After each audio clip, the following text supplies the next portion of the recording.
উনি কোনো দলের এখন না, উনি সমস্ত দেশের।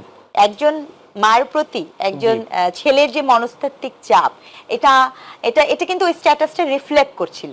আজকের বেগম খালেদা জিয়ার এই অসুস্থতার সময় এবং তার আগেও তিনি যে মাত্রায় নিজকে উত্তীর্ণ করেছিলেন, প্রত্যেকটি গণতান্ত্রিক আন্দোলনে তার সংগ্রাম এবং তার আপোষহীনতা এবং তার দৃঢ়তা। আসসালামু আলাইকুম প্রিয় দর্শক, মাহবুব সৈকত প্রত্যেককে আমন্ত্রণ জানাচ্ছি মাই টিভি সংলাপে। দর্শক, যে যেখানেই রয়েছেন দেশে কিংবা প্রবাসে, হাটে মাঠে ঘাটে পথে প্রান্তরে বাজারে চায়ের দোকানে, সবারই কিন্তু আজকে বিশেষ করে গত 2-3 দিন থেকে একটি আলোচনা, তা হচ্ছে কেমন আছেন বেগম খালেদা জিয়া। সবারই প্রার্থনা যে দল মতের ঊর্ধ্বে উঠে তিনি এখন দেশনেত্রী কিংবা তিনি এখন জাতির অভিভাবকের জায়গায় চলে গেছেন। সেই অভিভাবক যেন সুস্থ হয়ে আবারও সবার মাঝে ফিরে আসেন, সেই প্রার্থনা আপনারা সবাই করছেন। আমরাও অনুষ্ঠানের শুরুতে সেই দোয়াই করছি। এছাড়া রাজনীতির এই সময়ে যেখানে সবার দৃষ্টি এভার কেয়ার হসপিটালের দিকে, সেই অবস্থায় সামনে জাতীয় নির্বাচন নিয়ে রাজনীতিতে কি কি ঘটছে সেই বিষয়গুলো নিয়েও আজকে মাই টিভি সংলাপে আমরা কথা বলবো। পরিচয় করে দিচ্ছি, স্টুডিওতে উপস্থিত রয়েছেন আমার বাঁ পাশে রয়েছেন সাবেক সংসদ সদস্য বিএনপি নেত্রী নীলুফার চৌধুরী মনি আপা, স্বাগত জানাচ্ছি। ডান পাশে রয়েছেন রাজনৈতিক বিশ্লেষক ডক্টর রেজওয়ানা করিম স্নিগ্ধা আপা, আপনাকেও স্বাগত জানাচ্ছি। এবং একই সাথে আমাদের সাথে ভার্চুয়াল মাধ্যমে যুক্ত রয়েছেন জেএসডি জাতীয় সমাজতান্ত্রিক দলের সাধারণ সম্পাদক শহীদুদ্দিন মাহমুদ স্বপন। স্বপন ভাই, আপনাকে স্বাগত জানাচ্ছি, শুনতে পাচ্ছেন নিশ্চয়ই? জি। প্রিয় দর্শক, আমরা যে কথাটি দিয়ে শুরু করেছিলাম তা হচ্ছে বেগম খালেদা জিয়া, যার সুস্থতার জন্য সবাই দুহাত তুলে যেভাবে মুসলমানদের বা মুসলিমরা দোয়া করছেন, ঠিক সেভাবে হিন্দু, বৌদ্ধ, খ্রিস্টান যে যার ধর্মমতে প্রার্থনা চালিয়ে যাচ্ছেন। এবং এই পরিবর্তিত বাংলাদেশে সৌহার্দ্যের যে নজির, সেটিও কিন্তু সব জায়গা থেকে আমরা দেখতে পাচ্ছি। এভার কেয়ার হসপিটাল, তার সামনে এই মুহূর্তে রয়েছেন আমাদের সহকর্মী আফজাল হোসেন। আমরা প্রথমেই একটু সর্বশেষ তার শারীরিক অবস্থার কি খবর রয়েছে আমরা একটু জেনে আসি। আফজাল, আমাদেরকে একটু বলবেন যে আজকে তো অনেকগুলো ব্রিফ আমরা দেখলাম, বিশেষ করে রাজনৈতিকভাবে মির্জা ফখরুল ইসলাম আলমগীরের কথা শুনলাম, ডক্টর এজেডএম জাহিদের কথা শুনলাম। দুটি বিষয় বলবেন, সেটি হচ্ছে যে বেগম খালেদা জিয়ার বিষয়ে নতুন কোনো তথ্য রয়েছেন কিনা, আর ওখানে যারা উপস্থিত হয়েছেন তাদের আবেগের বিষয়গুলো কি কি, কি আসলে তাদের বক্তব্য, কি বলছেন তারা, আমাদেরকে খুব ছোট্ট করে বলবেন। জি, যেমনটি বলছিলেন, পাশের এভার কেয়ারেই ভর্তি আছেন বিএনপির চেয়ারপারসন এবং সাবেক প্রধানমন্ত্রী বেগম খালেদা জিয়া। এবং এখন পর্যন্ত তার সবশেষ আপডেট হচ্ছে শারীরিক অবস্থা অপরিবর্তনশীল বলে জানিয়েছেন দলটির নেতারা এবং চিকিৎসকরা। এবং জানিয়ে রাখি, গতকালকে এখানে চীনের চিকিৎসক দল এখানে পৌঁছেছেন এবং আগামীকালকে আরও একটি দেশ থেকে চিকিৎসক দল পৌঁছাবেন তার শারীরিক সার্বিক খোঁজখবর নিতে। এছাড়া যে মেডিকেল বোর্ড গঠন করা হয়েছে সেখানে সরাসরি তত্ত্বাবধান করছেন দলটির ভারপ্রাপ্ত চেয়ারম্যান তারেক রহমান লন্ডন থেকে। এছাড়া আরও বেশ কয়েকটি দেশের মধ্যে রয়েছে ভারত, পাকিস্তান, কাতার, সৌদি আরব সহ বেশ কয়েকটি দেশ তার চিকিৎসার ব্যাপারে, অর্থাৎ বিএনপি চেয়ারপারসনের চিকিৎসার ব্যাপারে সাহায্য করার আগ্রহ প্রকাশ করেছে। এবং দলটির নেতারা জানিয়েছেন যে যদি প্রয়োজন হয় তাহলে যে কোনো মুহূর্তে বিদেশে নেওয়ার জন্য এয়ার অ্যাম্বুলেন্স তৈরি আছে। এয়ার ট্রাভেল করার মতো শারীরিক অবস্থা যদি তার সৃষ্টি হয়, সেই অবস্থায় যদি তিনি আসেন, তাহলে যে কোনো মুহূর্তে বিদেশে চিকিৎসা যেন করা যায় সেজন্য পর্যাপ্ত প্রস্তুতি নিয়ে রাখা হয়েছে দলটির পক্ষ থেকে। তো আমার সাথে হসপিটালের সামনে, এভার কেয়ারের সামনে প্রচুর তার ভক্তবৃন্দ জড়ো হয়েছেন, সেখানে তারা আসছেন, তাদের প্রার্থনার কথা, আবেগের কথাগুলো বলছেন। আমি এমনই একজনের সাথে কথা বলতে চাই যিনি এখানে এসেছেন। আমরা জানতে চাইব তিনি কেন এসেছেন এবং কি দোয়া করছেন। প্রথমেই মাই টিভিকে ধন্যবাদ এবং দেশবাসীর কাছে আমাদের মা, আদর্শিক মা দেশনেত্রী বেগম খালেদা জিয়া অসুস্থ। আপনারা জানেন দেশে বিদেশে যারা রয়েছেন, উনি দীর্ঘদিন যাবৎ অসুস্থতা বোধহয় উনি অসুস্থ হয়ে আবার কি চিকিৎসাধীন রয়েছেন। আসলে দেশনেত্রী বেগম খালেদা জিয়া শুধু বিএনপি নেত্রী নয়, উনি বাংলাদেশের একটি ব্যতিক্রম নেত্রী এবং বাংলাদেশের অ্যাসেট। উনি এখন বাংলাদেশের অভিভাবক। আমরা চাই না আমাদের নেত্রী আমাদেরকে বিপদের দিনে উনি আমাদেরকে ছেড়ে চলে যাক। আমরা দেশবাসী এবং দেশ বিদেশে যারা রয়েছেন, যে ধর্মের রয়েছেন, সকলের কাছে দোয়া চাই যেন আপনারা প্রাণ খুলে আপনাদের ভাষা আমার মা আমার নেত্রী তার জন্য আপনারা দোয়া করেন। যেমনটি শুনছিলেন যে এখানে যারা এসেছেন তারাও দোয়া করছেন এবং দেশবাসীকে দোয়ার প্রতি আহ্বান জানাচ্ছেন। আমি আরেকজনের সাথে কথা বলতে চাই। আপনি কোথায় থেকে এসেছেন এবং কি দোয়া বা কি প্রত্যাশা এসেছেন এখানে? আসলে আমি আজ যেদিন শুনতে পাইছি যে এরকম ম্যাডাম আমাদের গণতন্ত্র মাস যখনই শুনছি অসুস্থ হয়েছে, তখনই আমি রাজবাড়ী পাংশা থেকে আমি এসেছি। শোনার পর থেকে আসার জন্য ভৌতিক আজকে সকালে আমি রওনা করেছি রাজবাড়ী পাংশা থেকে। আসলে আমি আমরা দেখতে পেলাম প্রিয় দর্শক যে আসলে গোটা দেশ, শুধু দেশে নয় প্রবাসীও যারা অপেক্ষা করছেন হসপিটালের সামনে, হয়তো ওখানে যারা অপেক্ষারত তারা জানেন যে হসপিটালের বাইরে বসে তার চিকিৎসা নিয়ে করার কিছু নেই, কিন্তু স্রষ্টার কাছে, আল্লাহর কাছে সেই প্রার্থনার জায়গাটা কিন্তু উন্মুক্ত সবার জন্য। সেই প্রার্থনাই হয়তো সবাই করছেন। আমি একটু প্রথমেই যেতে চাই নীলুফার চৌধুরী মনি, আপনার কাছে। নিশ্চয়ই বেগম খালেদা জিয়ার হাত ধরেই আপনারও এই রাজনীতিতে আসা। সেই জায়গা থেকে এই যে খালেদা জিয়ার পরিবর্তিত একটি বাংলাদেশে যখন হয়তো স্বপ্ন দেখছে সবাই যে আগামীর বাংলাদেশে খালেদা জিয়াকে সামনে রেখে আগাবে, সেই বাংলাদেশে হঠাৎই এই যে খালেদা জিয়া আমাদের সাথে আর আল্লাহর কাছে চলে যাবেন না, আমাদের কাছে আরো আল্লাহ তার হায়াত রেখেছেন, এই যে ভাবনার যে জায়গাটায়, সেখানটায় আপনার অনুভূতি একটু জানতে চাই। ধন্যবাদ আপনাকে। যারা শুনছেন আমার শুভেচ্ছা অভিনন্দন, আমার সহালোচক বৃন্দদের শুভেচ্ছা। দেখেন, খালেদা জিয়া আমাদের সাথে সম্পর্কটা এমন যে আমরা মনের অজান্তেও খালেদা জিয়ার অনুপস্থিতিতে কখনো চিন্তাই করতে পারি না। উনি অনেকটা, এটা কেমন বলবো, এটা একসময় উনি মা, একসময় উনি নেতা, একসময় উনি পরম বন্ধু। আমাদের কোনো সমস্যা হলে উনি পাশে থাকেন। কি এটা কিভাবে বলবো, এটা আমার জীবনে অনেক স্মৃতি আছে। তার একটা দুইটা স্মৃতির মধ্যে এমন যে আপনি দেখেন যে আপনারা জানেন আমি মনোনয়ন পাই নাই, বঞ্চিত হয়েছি এখন পর্যন্ত। উনার মহাসচিব, আমাদের মহাসচিব, উনি হঠাৎ আমাকে ডেকে বললেন যে, আমি যখন অনেকগুলো কথা বলছিলাম তখন বললেন যে, আপনি কি জানেন যে আপনার জন্য দেশনেত্রী বেগম খালেদা জিয়া বলেছে যে নীলুফার মনি কেন মনোনয়ন পেল না। এই যে চার্জ করাটা, তার শরীর কিন্তু, ধরুন ঘটনাটা আজ থেকে 10-15 দিন আগে, তখনও কিন্তু তার শরীর ওরকম ভালো যে ছিল তাও বলবো না আমরা, কিন্তু এই যে ফিলিংটা, এই যে তার সাথে একসাথে কাজ করার সৌভাগ্য হয়েছে, এবং কাজটা মানুষ কিভাবে করে এই ফিলিংটা না থাকলে করা যেত না নিশ্চয়ই। এবং সেটা কিন্তু নট অনলি মি, উনি বাংলাদেশকেও এইভাবে ফিল করে। যে কোনো মানুষের কথা অনেক দিন মানে শুনলে এরকম যে আমাদের কোনো কলিগ উনি চেনেন না, বা কোনো একটা ঘটনা উনি ব্যক্তিগতভাবে চেনেন না এলাকার, উনি শুনে এত বেশি মন খারাপ করতেন। যদি মন খারাপের কথা হতো, এত বেশি মন খারাপ করতেন, ওটা ভীষণভাবে গুরুত্ব দিতেন। এই যে একজন মানুষ থেকে একজন নেত্রী হয়ে ওঠা, একজন নেত্রী থেকে উনি সার্বজনীন হয়ে ওঠা, এটা পৃথিবীতে এই সময় বাংলাদেশের মতো একটা দেশে আমি দেখলাম।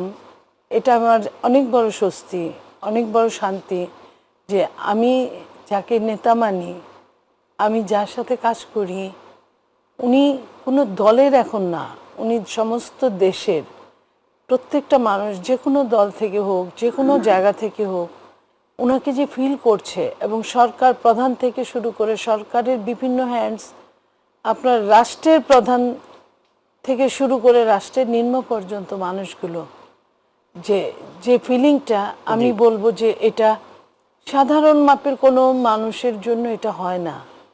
এটা কারণ কিছুদিন আগে একজন নেত্রী এই দেশ থেকে বিতাড়িত হয়েছে। তার একান্ত মানুষগুলো কিন্তু এই জায়গায় বলবে যে উনি অনেক অধৈর্যশীল ছিলেন, উনি অনেক মানুষের সাথে গায়ের জোরে ঝগড়া করতেন, উনি গীবত করতেন। মানে আমি কারো বদনাম এখানে করতে চাচ্ছি না, কিন্তু দেশের রাষ্ট্রের প্রধান হিসেবে আমি এই কথাগুলো বলছি। পাশাপাশি যদি একই জায়গায় আমরা দাঁড় করাই, আমরা রাষ্ট্রের অন্য কাজগুলোর কথা বাদ দিলাম, একটা মানুষ হিসেবে যে কথাগুলো, আমার জানা মতো ওনাকে আমি কখনো কারো সমালোচনা করতে দেখি নাই। এবং উনি যে জায়গাটায় অবস্থান করতেন, সেইখানে ওনাকে মানে বলা হওয়ার পরে বলতো ঠিক আছে চুপ থাকো। এবং দেখেন ওনার দায়িত্বশীলতার জায়গাটা আমি বলি, উনি যেদিন জেলে যান তার একদিন আগে জি। উনি আমাদেরকে একটা 5 স্টার হোটেলে ডেকেছিলেন, সব দলের সেন্ট্রালের লিডারদেরকে, মেরিডিয়ানের। হ্যাঁ, তো মেরিডিয়ানে ওনার সাথে আমরা সারা দিন মিটিং করেছি। উনি অনেকগুলো, উনি জানতেন উনি আমি জেলে আমি যাবেন। যদি আমি যদি আমি এই এটা- এই বিষয়টি- লাস্টে শেষ হওয়ার আগে সমস্ত হোটেল পুলিশ ঘিরে ফেলেছিল। উনি বলেছিলেন যে তোমরা আগে বের হও, তোমাদের সবাইকে, একজনও থাকতে পারবে না। প্রত্যেকটা মানুষ, প্রত্যেকটা নেতাকর্মী, অনেকজন আপনাদের আমরা যৌথ arrest হতাম। সভা ছিল, just যৌথ সভা জেল- ছিল। জি, রায়ের আগের এবং দিন। প্রত্যেকজনকে উনি বের করে দেওয়ার পরে লাস্ট দ্য ম্যান দেশনেত্রী বেগম খালেদা জিয়া। খিলক্ষেতে এটা বোধহয় এই যে হ্যাঁ হোটেলে। খিলক্ষেতে, এই যে ওনার দায়িত্বশীলতা, আজকে যে জায়গাটায় আছেন, যে ভালোবাসার যে জায়গাটায় আছেন, এটা উনি অর্জন করেছেন। নিশ্চয়ই, আমি এটাই নিশ্চয়ই। বলবো। আপনার কাছে আমি ফিরবো। আপা, আপনার কাছে যাওয়ার আগে আমি একটু শহীদুদ্দিন মাহমুদ স্বপন ভাইয়ের কাছ থেকে একটু ফিরে আসি। আমি বেগম খালেদা জিয়ার ইস্যুতে যে কথা শুনছিলাম সেখানেই একটু আসি। এই যে বেগম খালেদা জিয়ার অসুস্থতায় সরকারের পক্ষ থেকে বিভিন্ন পদক্ষেপ আমরা দেখলাম, আশ্বস্ত করার জন্য পদক্ষেপ দেখলাম। রাজনৈতিক দল আপনারা যারা আছেন সবাই সেই খোঁজ খবরটুকু নিচ্ছিলেন। খুব ছোট্ট করে একটু জানতে চাই যে এই সৌহার্দ্যের বাংলাদেশ আমরা কেন বিগত দিনে দেখতে পাইনি, বা এই বাংলাদেশের এই সৌহার্দ্যটা কবে নষ্ট হয়ে গিয়েছিল, আর আগামী দিনে এই সৌহার্দ্যটা কি সব ক্ষেত্রে বজায় থাকবে? আমরা বাংলাদেশের বিভাজনের রাজনীতি দেখি, ডান বাম, ইসলামিস্ট নন ইসলামিস্ট, এরকম অনেক বিষয়ে দেখি। তো সেখানে আমরা কতটুকু আশ্বস্ত হতে পারি? এটি যদিও অনেক লম্বা প্রশ্ন, কিন্তু ছোট্ট করে একটু উত্তর চাই। ধন্যবাদ আপনাকে। সহ আলোচক যারা আছেন তাদেরকে আমাদের দলের পক্ষ থেকে শুভেচ্ছা এবং অভিনন্দন জানাচ্ছি। একই সাথে গণতন্ত্রের নেত্রী দেশনেত্রী বেগম খালেদা জিয়ার গত 10 দিন যাবৎ তিনি হাসপাতালে মৃত্যুর সাথে লড়াই করছেন। আমরা দোয়া করছি, প্রার্থনা করছি তার সুস্থতার জন্য। আপনি যথার্থই বলেছেন যে আমাদের যে বিভাজনের যে রাজনীতি, আমাদের এখানে পছন্দ অপছন্দের যে রাজনীতি, যে রাজনৈতিক সংস্কৃতি আমরা দীর্ঘ সময় ধরে লালন করেছি, যেটি আমাদের গণতন্ত্র, জাতীয় ঐক্য গড়বার ক্ষেত্রে অনেক বেশি বাধা হয়ে দাঁড়িয়েছে। আজকের বেগম খালেদা জিয়ার এই অসুস্থতার সময় এবং তার আগেও তিনি যে মাত্রায় নিজকে উত্তীর্ণ করেছিলেন, প্রত্যেকটি গণতান্ত্রিক আন্দোলনে তার সংগ্রাম এবং তার আপোষহীনতা এবং তার দৃঢ়তা, সর্বোপরি আমি একটা কথা বলতে চাই যে রাজনীতিতে সবচেয়ে শক্তিমান মানুষ তিনি, যিনি সাহসের সাথে সংগ্রাম করতে পারেন, সাহসী মানুষ হিসাবে জনগণের সামনে দাঁড়াতে পারেন। বেগম খালেদা জিয়া সেইরকম একজন মানুষ, তিনি প্রমাণ করেছেন যে তিনি আসলে ভীষণ সাহসী একজন মানুষ। এই জায়গায় জনগণ কিন্তু মানুষ রাজনীতিবিদদের উপর আস্থা রাখে, তার উপরে যে মানুষটি তার জনগণের জন্য, তার দেশের জন্য, তার মাটির জন্য সাহস নিয়ে দাঁড়াবেন, তার স্বাধীনতা সার্বভৌমত্বের প্রশ্নে তিনি দৃঢ় থাকবেন, ঠিক সেরকম একটি জায়গায় বেগম খালেদা জি অনেক আগে পৌঁছেছেন। আজকে তার এই অসুস্থতার সময় সারা দেশের মানুষ ধর্ম, বর্ণ, দল, মত নির্বিশেষে যেই সহানুভূতি এবং সহমর্মিতা, দোয়া প্রার্থনায় ওনাকে যেভাবে রেখেছেন, এটি আমাদের জাতীয় জীবনে একটি গুরুত্বপূর্ণ সংযোজন। আমরা মনে করি এই রাজনৈতিক সংস্কৃতি আমরা আমাদের প্রত্যেক রাজনৈতিক কর্মীদের অনুসরণীয় হয়ে থাকবে এবং এর মধ্য দিয়ে রাজনীতির যে গুণগত পরিবর্তনের আমরা প্রত্যাশা করি, আমরা রাষ্ট্রের কাঠামোগত সংস্কারের দাবি করছি, রাষ্ট্রকে গণতান্ত্রিক করবার জন্য আমরা বহু রকমের পদক্ষেপ নিচ্ছি, কিন্তু আমাদের রাজনৈতিক সংস্কৃতিতে যে আস্থাহীনতার জায়গা, যে বিভাজনের জায়গা, অথবা কিছুটা যদি মনে করি অপসংস্কৃতির জায়গা, সেই জায়গা থেকে বেরিয়ে আসবার ক্ষেত্রে, আমাদেরকে আশাবাদী করবার ক্ষেত্রে, আমাদের ভবিষ্যৎ প্রজন্মকে সুন্দর ভবিষ্যৎ দেখাবার ক্ষেত্রে আজকে আমরা যেটুকু দেখছি, বেগম খালেদা জিয়ার এই অসুস্থতা সারা জাতিকে এক ধরনের ঐক্যবদ্ধ করেছে। আরেকটি গুরুত্বপূর্ণ বিষয় হচ্ছে যে আমরা নানা সংকটের মধ্য দিয়ে আমরা আমাদের সময়টা যাচ্ছে। আমরা 5ই আগস্টের একটি ঐতিহাসিক অভ্যুত্থানের মধ্য দিয়ে একটি নতুন ভাবে রাষ্ট্রটাকে বিনির্মাণ করবার সেই সুযোগ তৈরি করে দিয়েছে আমাদের ছাত্র জনতা। সেই সময়ে আমরা যারা তার অংশীজন ছিলাম তারা নানাভাবে বিভাজিত বিভক্ত হয়েছি। আমরা রাষ্ট্র পুনর্গঠন করবার জন্য আমাদের যে শর্ত পূরণ করা দরকার সেসব শর্তে আমরা নানা মত এবং পথে আমরা হেঁটে এক ধরনের বিভক্তি তৈরি হয়েছে।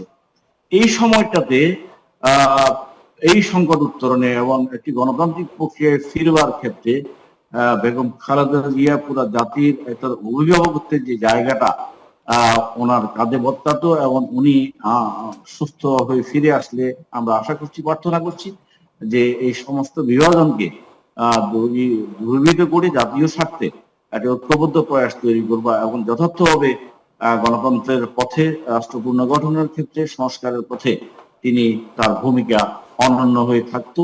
আমরা সেই জন্য অনেক ধন্যবাদ। যেন সুস্থ হয়ে ফিরে আসেন। জি, শোভন ভাই অনেক ধন্যবাদ। আপনার কাছে ফিরবো। আমি ফিরতে চাই ডক্টর রিজওয়ানা করিম স্নিগ্ধা আপনার কাছে। আমি যে বিষয়টি জানতে চাইতে হচ্ছে যে বেগম খালেদা জিয়ার নাম আসলে তারেক রহমানের নাম আসবে, এটি স্বাভাবিক, খুবই স্বাভাবিক কথা।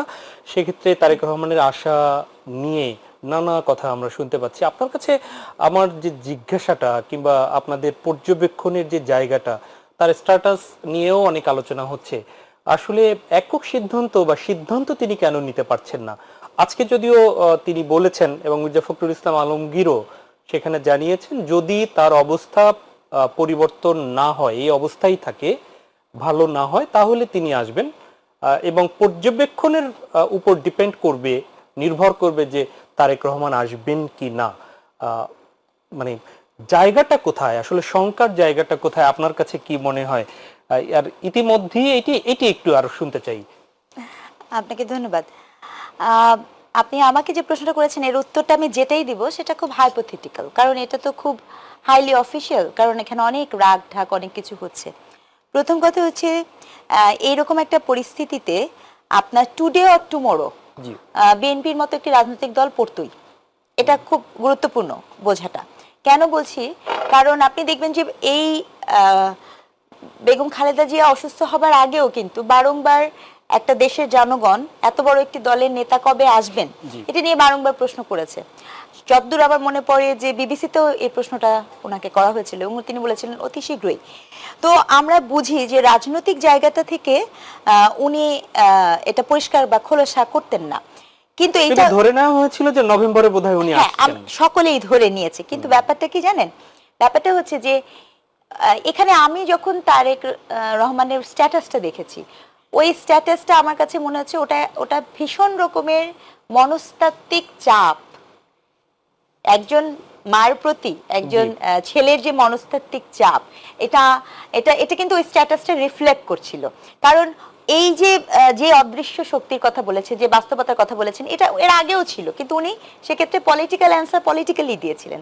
কিন্তু ওই যে স্ট্যাটাসটা উনি দিয়েছেন, সেই স্ট্যাটাসটা কিন্তু এক ধরনের মায়ের প্রতি যে ভালোবাসা বলেন, যে কোনো সন্তান, মানে এটা খুব স্বাভাবিক। কারণ আমার মনে পড়ে আমি যখন পিএইচডি করতে বাইরে ছিলাম, আমার মা আইসিইউতে ছিলেন এবং এটা নেওয়াটা যে কত কঠিন একটা ব্যাপার, এবং আমি আসতেও পারছি না, বর্ডার ক্লোজ, এটা এই যে একটি বাস্তবতা, আই ক্যান কানেক্টেড। কিন্তু এখানে যে গল্পটা হয়েছে কি, দেখেন, যেই বাংলাদেশে আমরা বসবাস করছি ঠিক এই মুহূর্তে, আমি এটাও দেখলাম যে উনার এই স্ট্যাটাসটা দেওয়ার পরে বিভিন্ন মানে কিছু কিছু দলের খুব নাম না জানা নেতারাও বলেছেন আমি যদি উনার জায়গায় হতাম চলে আসতাম, এরকম আমি দেখলাম।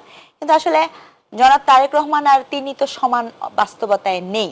আপনি যদি হিস্টোরিক্যালি যান, তারেক রহমান তো এমনি এমনি এই দেশটা ছেড়ে চলে যান, এটা একটা প্রক্রিয়ার মধ্যে দিয়ে গেছেন।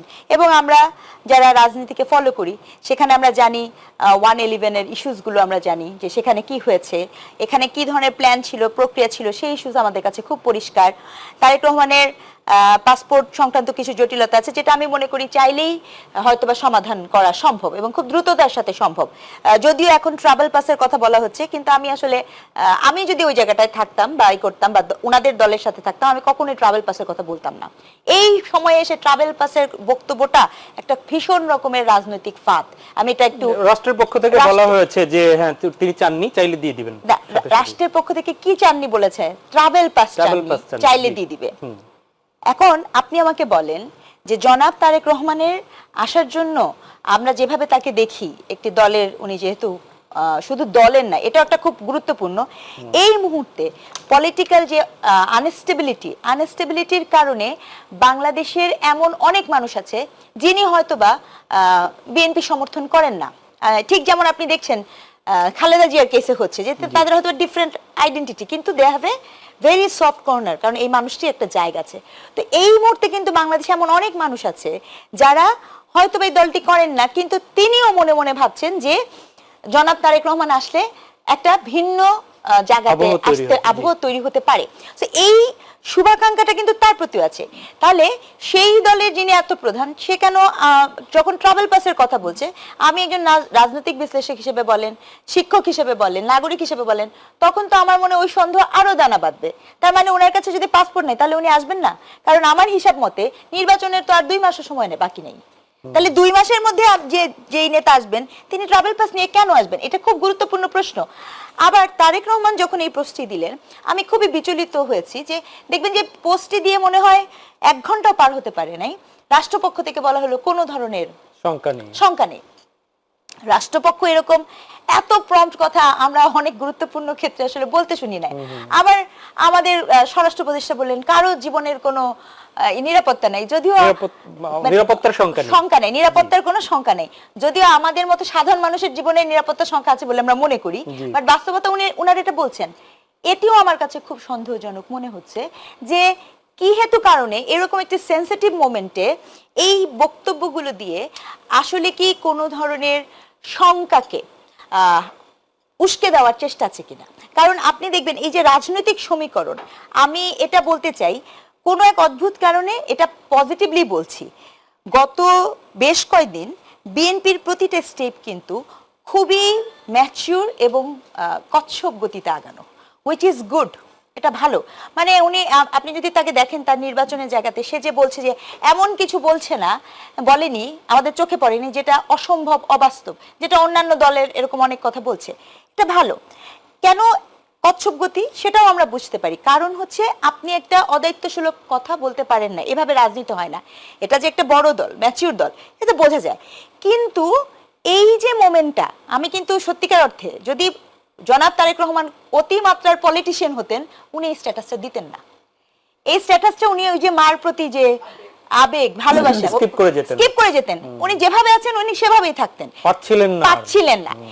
ওই স্ট্যাটাসটা দেখার সাথে সাথে কিন্তু এটা বোঝা যাচ্ছে যে আসলে স্ট্যাটাসটা দিচ্ছেন উঠে। এখন আপনি আমাকে যে প্রশ্ন করেছেন যে শঙ্কা কোথায়, শঙ্কাটা আসলে এত বৃহত্তর এবং এত মাল্টি ডাইভার্স, মানে শঙ্কা যদি একদিকের হতো তাহলে আমরা আলোচনায় টেবিলে আনতে পারতাম, কিন্তু সংকট যখন মাল্টি ডাইভার্স হয় সেটা আসলে অনেক ধরনের জটিল সমীকরণের হিসাবের সাথে যুক্ত। তবে আমি মনে করি নিয়তি খুব অদ্ভুত জিনিস। কেমন কি, এই যে দেখেন আমাদের যে আজকে বেগম খালেদা জিয়া, উনি যে জায়গায় এসে যেভাবে পৌঁছেছেন, আমাদের নেতারা, এই যে নেতারা, তারা না অনেক ত্যাগ তিতিক্ষার মধ্য দিয়েই এই জায়গায় এসে পৌঁছেছেন। তো এই যে এখন কি যে আলাপটা আছে, এই আলাপের মধ্য দিয়ে যদি জনাব তারেক রহমানের দেশে আসার পথটি হয়ে যায়, সুযোগটি খুলে যায়, সেটি বরঞ্চ আমাদের মতো মানুষের জন্য শুধু না, একজন মা আর ছেলের দেখা বা মিলনের জন্য না, পুরো বাংলাদেশের জন্যই একটা পজিটিভ। ক্লোজ আপে এখন আছে জিঙ্ক ফ্রেশ টেকনোলজি, যা জীবাণুর সাথে লড়াই করে দেয় সতেজ নিঃশ্বাস 18 ঘন্টা পর্যন্ত। হাই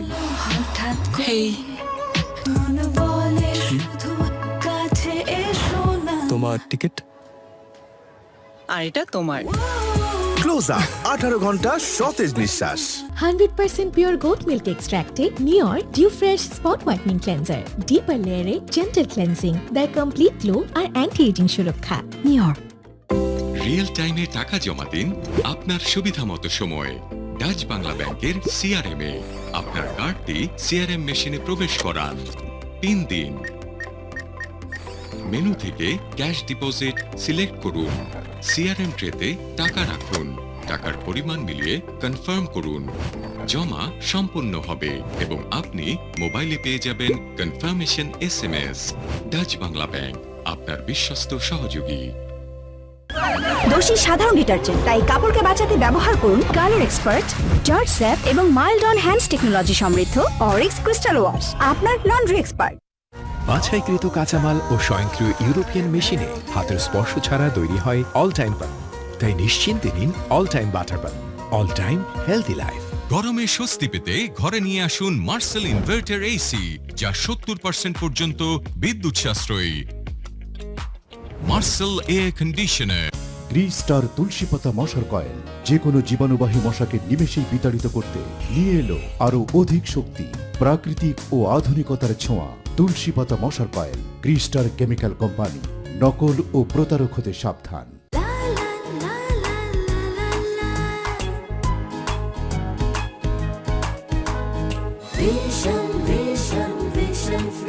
নান্দনিক ডিজাইন ও নানান ফিচার সমৃদ্ধ ভিশন ফ্রিজ থেকে বেছে নিন আপনার মনের মতো ফ্রিজ।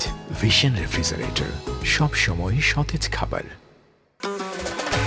আপনার প্রিয় কাপড়ের যত্নে এলো বিশ্বের সর্বাধুনিক প্রযুক্তিতে প্রস্তুতকৃত এনজাইম সমৃদ্ধ Arik silver wash detergent powder, যার পাওয়ার টেক ক্লিন ফর্মুলা আপনার কাপড়কে রাখে নতুনের মতো। Arik silver wash detergent powder 500 গ্রাম মাত্র 70 টাকা। A product of Remark. Senora confidence এবার নিয়ে এলো 290 মিলিমিটার লম্বা Senora confidence heavy flow. Heavy flow থেকে দেয় কমপ্লিট প্রোটেকশন। এখন পিরিয়ড হোক রেগুলার বা হেভি, প্রয়োজন মতো কনফিডেন্স আছে রেডি। দুনিয়াটা তোমার প্লেগ্রাউন্ড, প্লে উইথ কনফিডেন্স। শীতের দিনে কেউ এসি কিনে? Vision hot and cool AC, 12 মাসি এসি। 12 মাসি এসি? ভিশন এসিতে গরমে ঠান্ডা আর শীতে পাবেন গরম হাওয়া। Vision hot and cool AC 4-way solenoid valve টেকনোলজিতে হিটিং ও কুলিং দুই মোডেই কাজ করে সমানভাবে। Vision hot and cool AC, আরাম 12 মাসি। ক্রয় করতে ভিজিট করুন।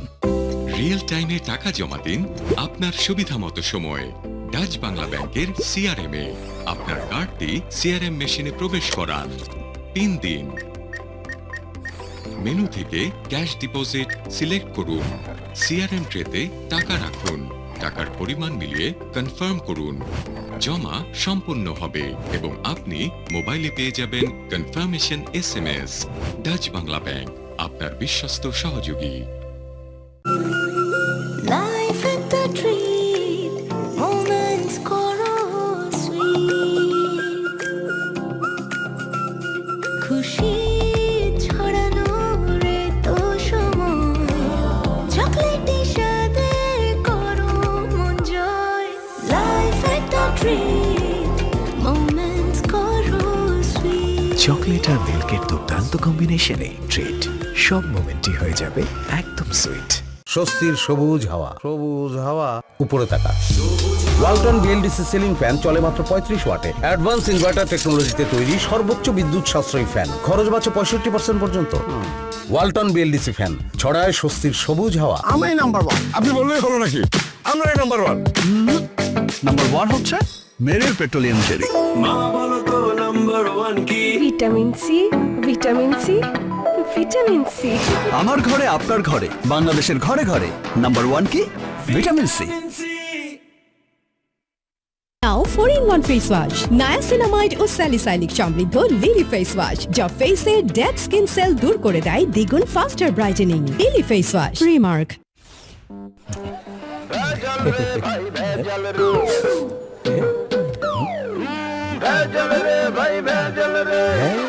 ভাই আমাকে সরিষার তেল দেন।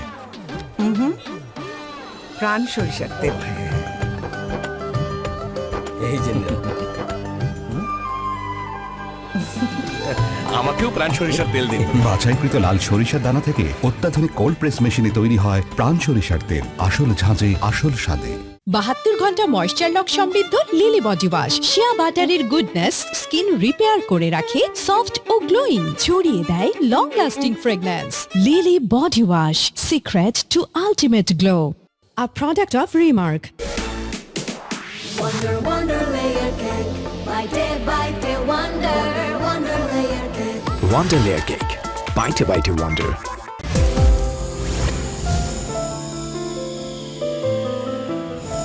আবারও স্বাগত জানাচ্ছি মাই টিভি সংলাপে। কথা শুনছিলাম বিরতির আগে জাহাঙ্গীরনগর বিশ্ববিদ্যালয়ের নৃবিজ্ঞান বিভাগের শিক্ষক ডক্টর রিজওয়ানা করিম স্নিগ্ধার কাছ থেকে। আমরা আবার একটু মনিয়াপা আপনার কাছে যাওয়ার আগে আমি একটু শহীদুদ্দিন মাহমুদ স্বপন, জেএসডি সাধারণ সম্পাদক, তার কাছ থেকে একটু ঘুরে আসি। স্বপন ভাই শুনতে পাচ্ছেন নিশ্চয়ই? হ্যাঁ, সুন্দর। শুনছিলেন তারেক রহমানের ফেরা নিয়ে জটিল সমীকরণের কথা বলছিলেন স্নিগ্ধা আপা, তার কাছ থেকে শুনছিলাম, এবং একই সাথে একটু আপনার কাছ থেকে জানতে চাই, ঠিক এই মুহূর্তে সমীকরণ যাই হোক না কেন, জটিলতা যাই থাকুক না কেন, সেটি হচ্ছে যে তারেক রহমান এই যে দেশে আসা কিংবা না আসার যদি কোনো ঘটনা ঘটে, সেক্ষেত্রে রাজনীতিতে বা বিএনপির রাজনীতিতে কোনো প্রভাব দেখছেন কিনা, এটি আপনার কাছে কি মনে হয়? আপনারা তো এখন একই সাথে যুগপৎ আন্দোলনে কাছাকাছি বিএনপির সাথে থেকে দীর্ঘদিন আন্দোলন করেছেন এবং এখনো সুসম্পর্ক রক্ষা করে চলছেন। আসলে সে জায়গা থেকে আপনার দল ভিন্ন হলেও এই জানতে চাওয়ার প্রশ্নটা। ধন্যবাদ। এটি তো আসলেই একটি কঠিন বিষয় বিএনপির জন্য, নিশ্চয় একদম সহজ বলবার সুযোগ নেই। ইতিমধ্যে জনাব তারেক রহমান তার যে বক্তব্যটি আমরা দেখেছি, সেটি নিয়েও নানা কথা, নানা আলোচনা সমালোচনার জায়গা তৈরি হয়েছে বিভিন্ন জায়গায়। কিন্তু একটি বিষয় তো আমাদেরকে বুঝবার বিষয় আছে, সেটি হচ্ছে যে মা এবং সন্তানের সম্পর্কের বিষয়টি যেমন কোনো কথা ব্যাখ্যা অথবা কোনো কিছু দিয়ে যেমন এটাকে পূর্ণাঙ্গ বিশ্লেষণ করা যায় না, তেমন একটি সম্পর্কের বিষয় যখন দাঁড়িয়েছে, তার মা বেগম খালেদা জিয়া মৃত্যুর মুখোমুখি দাঁড়িয়ে আছেন, এই সময় দেশে ফিরছেন না, নানা রকমের প্রশ্ন তাকে তাড়িত করছেন। সেই প্রেক্ষিতে উনি তার বক্তব্যটি দিয়েছেন। এর দুটো দিক, এক হচ্ছে যে এই সমালোচনার জায়গাটা যেটি তৈরি করবার চেষ্টা হয়েছে বা করার চেষ্টা হচ্ছিল, সেটিকে অ্যাড্রেস করা। আরেকটি বিষয় যেটি পরিষ্কার, আমরা সকলেই এটি ধারণা করছিলাম যে জনাব তারেক রহমান 5 আগস্টের পরে আজ পর্যন্ত এত সময়টা ধরে নানা সংকট চলছে, উনি ফিরছেন না। সে বিষয়টা ওনার বক্তব্যের মধ্য দিয়ে যেটুকু প্রকাশিত হয়েছে, যেটি যেভাবেই নেই না কেন, এটি ওনার প্রকাশ করার আসলে প্রয়োজনীয়তা ছিল, যদিও আমরা সকলেই ধারণা করছিলাম। এখন প্রশ্ন হচ্ছে যে ওনার এই যে বহুমাত্রিক যে ওনার একক সিদ্ধান্তের বিষয় নয়, এটি তো আমাদের রাজনৈতিক অঙ্গনে আমরা সকলেই মিলে কম বেশি ধারণা করছিলাম। তার ঝুঁকির বিষয়, নিরাপত্তার প্রশ্ন, অনেক প্রশ্ন। কিন্তু এই প্রশ্নগুলো যে আপা যেটি বলছিলেন, এটি একটা বহুমাত্রিক বিষয়। এটি আমাদের দেশে আমাদের সরকার যে রেসপন্সটুকু করছে, যেমন ট্রাভেল পাসের কথা বলছেন, নিরাপত্তা বিধান করবার কথা বলছেন, আসলে বিষয়টা কি শুধু এখানেই সীমাবদ্ধ, নাকি এর বাইরে অন্য অনেক বিষয়গুলো আছে? নিশ্চয়ই এর বাইরে অনেক বিষয় আছে। সুতরাং উনি আসতে চাইলে ট্রাভেল পাস ইস্যু করা হবে, এটি আমার মনে হয় সরকারের পক্ষ থেকে প্রতিক্রিয়ার কোনো বিষয় নেই। অথবা উনি আসতে ওনার নিরাপত্তা বিধান করা হবে, এটিও বোধহয় বিষয়টা এমন নেই। যে বহুমাত্রিক সমস্যাগুলো ওনাকে ফিরতে বাধা দিচ্ছে, সেই জায়গাগুলো কিভাবে অ্যাড্রেস করা হবে সেটা একটা গুরুত্বপূর্ণ প্রশ্ন। এখন সেই বিষয়গুলো তো আসলে খুলে বলবার সুযোগ নেই। একটি কথা বলি, আমরা ব্যক্তি জীবনে, রাজনৈতিক জীবনে আমরা যত পরিকল্পনা করি, সব পরিকল্পনা গুলো কিন্তু আমাদের দল বা ব্যক্তি ইচ্ছের উপরে সবটাই কিন্তু এগিয়ে যায় না। অন্য অন্য অনেক বিষয়গুলো জড়িত থাকে, সেগুলো আমাদের দেশের সিদ্ধান্তগুলোকে প্রভাবিত করে। তারেক রহমান সাহেব যথার্থই বলেছেন যে তার এই সিদ্ধান্তটা অন্য অন্য বিষয়গুলো দ্বারা প্রভাবিত হচ্ছে। অনেক ধন্যবাদ। এই ক্ষেত্রে আমি শেষ কথা যেটা বলছি হচ্ছে যে এরপরও যেটি মানুষের মধ্যে প্রত্যাশা, বেগম খালেদা জিয়ার এমন একটি সময় দল হিসাবে বিএনপি নেতাকর্মী এবং সারা জাতির যে উদ্বিগ্নতা, তারেক রহমান তো শুধু এখন বিএনপির ভারপ্রাপ্ত চেয়ারপারসনও নয়, একই সাথে তিনি বাংলাদেশের যে একটি বৃহৎ রাজনৈতিক দলের নেতৃত্ব দিচ্ছেন। গণতান্ত্রিক আন্দোলনে উনি বহুদূর থেকে এটিকে প্রতিনিয়ত সংগঠিত করবার এবং নেতৃত্ব দেওয়ার চেষ্টা করেছেন। সেই মানুষটি এই সংকটকালীন সময় তার এখানে থাকা, উপস্থিত থাকা না থাকা, ভবিষ্যতে তার আসা না আসার বিষয়টা নিশ্চিতভাবেই তার দলের নেতাকর্মীদেরকেও ভাবাচ্ছে এবং পুরো দেশের মানুষকেও এক ধরনের ভাবনায় ফেলে দিয়েছে। অনেক অনেক ধন্যবাদ স্বপন ভাই, আপনার কাছে ফিরবো। আমি একটু এই কথাগুলো নিয়েই, নীলুফার চৌধুরী মনি, আপনার জন্য বিষয়গুলো একদম কতটা সহজ প্রশ্নের উত্তরগুলো দেয় আমি ঠিক জানি না, তারপরও সেই প্রশ্নেরই উত্তর খুঁজতে চাই। আসলে ঢাক মানে যে হাড়িটা ঢাকা রয়েছে সেই হাড়ির ঢাকনাটা খুলবে কে? সবাই বলছে, স্বপন ভাইয়া বলছে আসলে সব কথা খুলে বলা যায় না। তো জাতি তো আসলে জানতে চায় যে খুলে বলা যায় না কেন। এটি কি কোনোভাবে বলা সম্ভব যে কি কি শঙ্কা দেখছেন? আর হচ্ছে যে রাজনীতিতে আপনার দলের অভ্যন্তরীণ এই রাজনীতিতে প্রভাব পড়বে কিনা, আপনার সামনে ইলেকশন রয়েছে, সেই ইলেকশনে তারেক রহমানের এখনো না আসা এটির প্রভাব পড়বে কিনা মনে করছেন? যদিও আপনাদের দলের স্থায়ী কমিটির সদস্য আমির খসরু মাহমুদ চৌধুরী আজকেই বলেছেন যে তার না আসা বাংলাদেশের আগামী নির্বাচনে কিংবা বিএনপির রাজনীতির উপরে প্রভাব পড়বে না, এটি সামগ্রিকভাবে ওনার বক্তব্য। ধন্যবাদ। এটা আসলে দেখেন দুই রকম একটা ব্যবস্থা আছে, যেটা স্বপন ভাই বলছেন আমি তার সাথে অনেকটা একমত এই কারণে কতদিন এটাকে ছাই চাপা আগুন রাখা যায়? আগুন এক সময় কিন্তু বের হবেই। আর দ্বিতীয় কথা হচ্ছে যে পৃথিবীটা জিও পলিটিক্সটা এখন এমন জায়গায়, বিজ্ঞান এখন এত উন্নত যে অনেক কিছু চাইলেই ঢেকে রাখা যায় না, ঢেকে রাখতেও নাই। যারা বা যিনারা বলতেন যে উনি কেন আসছে না, ওনাদের অনেকেই কিন্তু জেনে বুঝেই বলতেন। আর সাধারণ জনগণ যারা এটা জানুক বা না জানুক, তাদের আবেগের জায়গাটা কিন্তু তারা রাজনীতি করে ওই জায়গাটায়। তো তাদের কষ্ট বাড়বে, কিন্তু এতে নেগেটিভ কোনো প্রতিক্রিয়া আমার মনে হয় পড়বে না। এই কারণে যে আপনার মনে আছে যে শেখ হাসিনার যখন ফ্যাসিস্টের চরম রূপ ধারণ করলেন, এত অত্যাচার, এত টর্চার, বিএনপি অপারগ হয়ে গেলেন, বিএনপি আর করতে পারছেন না। সব নেতাদেরকে, লাখো আপনার মানুষদের, চোরটা গুন্ডা বদমাইশদের বের করে শীর্ষ চোরদেরকে দেশের বাইরে সুন্দর করে ভিআইপি ট্রিটমেন্টে পাঠিয়ে দিয়ে বিএনপি নেতাকর্মীদের যখন জেলে ভরলেন, এবং বিএনপি যখন অনেক কিছু লুকায় পালায়, এই এলাকা থেকে ওই এলাকায় গিয়ে আপনার সিএনজি চালায়, রিক্সা চালায়, এইভাবে চলতে হতো, আপনার মামলা খরচ চালাতে পারতো না, ফেরার আসামি হয়ে ঘুরতে হতো। ওই জায়গাটায় কিন্তু অনেক ইউটিউবার বলেন, সাংবাদিক বলেন বা সচেতন নাগরিক বলেন, তারা কিন্তু অনেকেই বলেছিল তখন যে এই বিএনপি আর চলবে না, এই বিএনপি শেষ। আপনার নিশ্চয়ই মনে আছে কথাগুলো, অনেক রকম কথা আমাদের উপর দিয়ে বলেছে। আমি সেই সময়টার তুলনায় যদি বিচার করি, এখন একটা ফ্যাসিস্ট চলে যাওয়ার পরে বা তখনকার অনেক আগের যে বিএনপি, তার চেয়ে কিন্তু কোনো অংশেই কম শক্তিশালী না। বা এত টর্চারের পরেও কিন্তু কেউ বিএনপি ছেড়ে চলে যায় নাই, অন্য কোনো দল করে কেউ যদি গিয়েছে, সরকার যদি তাকে নিয়েছে বিশেষ ব্যবস্থায়, তো ওই ব্যক্তিটা নিজেই গিয়েছে, তার সাথে আর পাঁচজন লোকও যায় নাই। এই জায়গা থেকে বলতে চাই যে এইটার আসলে উন্মোচন করা দরকার ছিল। যেভাবেই হোক উনি প্রেসারে পড়ে করেছে, স্নিগ্ধা যেটা বললেন, প্রেসারে পড়ে করেছেন বা যেটাই আবেগে করেছেন, এটা জনগণেরও জানার অধিকার আছে আমি মনে করি। কতদিন আপনি মনে করেন যে 1-11 থেকে এই পর্যন্ত প্রায় 18-19 বছর একটা জায়গা থেকে আপনার এই অবস্থার মধ্যে আছেন। উনি ওনার 24 ঘন্টা সময় 18 ঘন্টায় প্রায় এই দেশকে দিচ্ছেন ভার্চুয়ালি, একটা চেয়ারে বসে থেকে ওই একটা জায়গায়, যারাই দেখেছেন প্রথম থেকে শেষ পর্যন্ত ওই একটা জায়গায় উনি বসে থেকে সারা দিন একটা মানুষ কতটুকু কাজ করতে পারে, করছেন। তো তারও তো ইচ্ছা করে এত দূর থেকে ভার্চুয়ালি কাজ সব সুন্দরভাবে ওইভাবে হয় না, যতটা আমি একদম জায়গা মতো থেকে যদি করতে পারতেন উনি, ওইটা যতটা কাজে দিত। তো সেই জায়গায় আমার মনে হয় যে একটা এন্ডিং এর দরকার আছে। তো দেখেন আপনি আপনিও কি এই যে প্রভাব আসলেই পড়বে না, বা উনি না আসলে নির্বাচনের আগেও যদি না আসে, তাহলে আপনিও কি মনে করেন যে প্রভাবটা পড়বে না?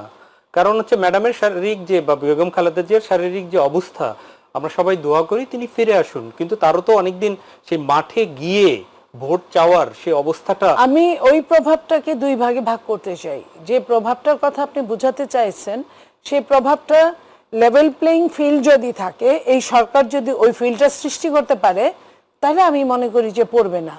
কারণ একটা মানুষের বিবেক থেকে আরেকখানে যায় ভোট দিবে না, উনি আসতে পারুক বা না পারুক। উনি যে খুব বিশেষ ঘোর অন্ধকার থেকে আসতে পারছে না, এটা কিন্তু সাধারণ পাবলিক বুঝে গেছে, দলের নেতাকর্মীরা, সাপোর্টাররা বুঝে গেছে। বরং এটা আরো তার জন্য আরো সহানুভূতিশীল হবে। যদি লেভেল প্লেইং ফিল্ড থাকে, আর যদি মনে করে যে কেউ যে যারা বলে এজেন্ডা বাস্তবায়ন যেটা আছে, কি যারা বলছেন জেনোসাইড হতে পারে, যারা ভয় ভীতি দেখাতে পারে, যারা মেটিকুলাস ডিজাইনের জন্য বসে আছেন, এই মানুষগুলো এরা যদি কোনো অপকর্ম করে, অন্যায় কিছু করে, তাহলে নির্বাচনই বিঘ্নিত হতে পারে। এখনো আমরা যে কথাগুলো বলছি, নির্বাচন হওয়ার জন্য আমাদের হাতে আছে প্রায় 2 মাসের একটুখানি বেশি। সেইখানে নির্বাচন হওয়ার জন্য যা যা থাকা দরকার অনেক কিছুই কিন্তু নাই। যারা অনেক কিছু নাই তারা কিন্তু দেশেই আছেন, তারা করতে পারছেন না। হঠাৎ করে বলা নাই, কওয়া নাই, আপনার ইসি ঘোষণা দিলেন প্রথম সপ্তাহ থেকে তফসিল দ্বিতীয় সপ্তাহের দিকে চলে গেল। কেন? এটা তো ইসির তো সমস্যা ছিল না, যেটা সমস্যা আমাদের নেতার। একটু আপনার কাছ থেকে পরবর্তীতে জানার চেষ্টা করব। আমি একটু এই বিষয়ই রিজওয়ানা করিম স্নিগ্ধা আপনার কাছ থেকে ঘুরে আসি। স্বপন ভাই আপনার কাছে পরে আসবো, আমি একটু স্নিগ্ধা আপনার কাছ থেকে জেনে ঘুরে আসি। আপনাদের আলোচনা থেকে যদিও সামাজিক মাধ্যমে অনেকে এই আশা না আসার বিষয়টা, ভয়টাকে জুজুর ভয় বলছে, কিন্তু আপনাদের বিশ্লেষণ থেকে সেটি ক্লিয়ার যে আসলেই ভয় রয়েছে। তাহলে আমাদের রাজনীতিবিদদের, আমাদের দেশকে অথবা আমাদের রাজনীতিকে তাহলে কোথা থেকে কন্ট্রোল হয় আমাদের রাজনীতি? না, এখানে যেটা হয়েছে যে আপনি যে বললেন যে ভয় আছে, আমি এই ভয় শব্দটাকে একটু অমিট করতে চাই। প্রথম কথা হচ্ছে যে আপনি বিগত পৃথিবী কিন্তু খুব সুইফটলি শিফট হচ্ছে, মানে এখন যেমন এআই দিয়ে দুনিয়া চলছে, এখন পর্যন্ত এআই এর বাতাস বাংলাদেশে লাগেনি, ঠিক আছে, কিন্তু পৃথিবীর বিভিন্ন জায়গায় এটা খুব গুরুত্বপূর্ণ। তো এই ওয়ার্ল্ডের যে রাজনীতির পরিসরটা আপনি দেখবেন কন্টিনিউয়াসলি বিভিন্ন যে দেশগুলো থার্ড ওয়ার্ল্ড কান্ট্রি দেখেন, মানে মুভমেন্ট বলেন বা পলিটিক্যাল শিফট, রেজিমের পরিবর্তন বলেন, সেটি কোনোটাই ওই দেশের মধ্যে নাই। সেটা আপনার তিউনিসিয়া থেকে শুরু করে সুদান থেকে শুরু করে আপনি যে জায়গায় হাত দিবেন।